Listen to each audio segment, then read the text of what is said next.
کریم صلی اللہ علیہ وآلہ وسلم نے فرمایا، سوموار اور جمعرات کے دن جنت کے دروازے کھول دی جاتے ہیں اور ہر اس بندے کی مغفرت کر دی جاتی ہے جو اللہ تعالیٰ کے ساتھ کسی کو شریک نہیں بناتا، سوائے اس بندے کے جس کے اپنے مسلمان بھائی کے ساتھ ناراضگی ہو۔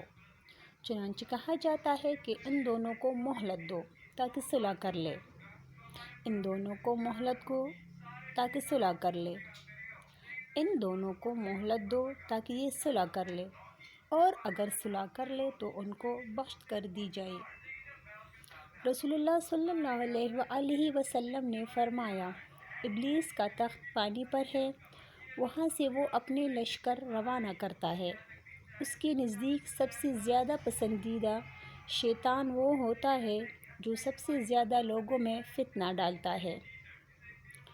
اس لشکر میں سے ایک آ کر کہتا ہے، میں نے ایسا ایسا کیا ہے۔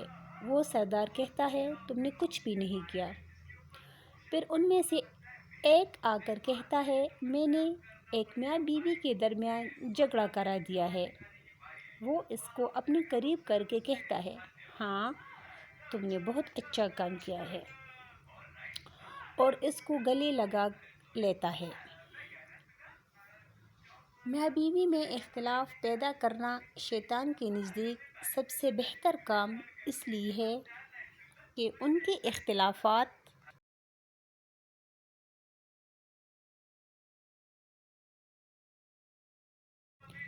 سے صرف دو انسانوں ہی کے درمیان نہیں بلکہ دو خاندانوں کے درمیان ہو جاتے ہیں، جس کے نتائج بہت ہی برے نکلتے ہیں۔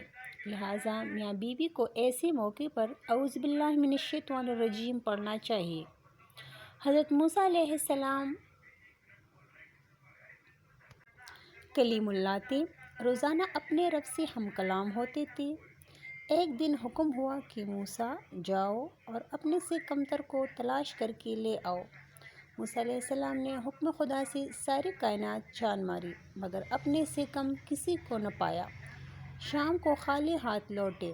اللہ پاک نے فرمایا، اے موسیٰ، اگر آپ ایک بکری کی بچی کو بھی لے آتے تو ہم آپ کو نبوت سے محروم کر دیتے۔ کسی کو اپنے سے حقیر نہ سمجھو، کیونکہ اللہ نے ہر کسی میں کوئی نہ کوئی خوبی ضرور رکھی ہے۔ سبحان اللہ۔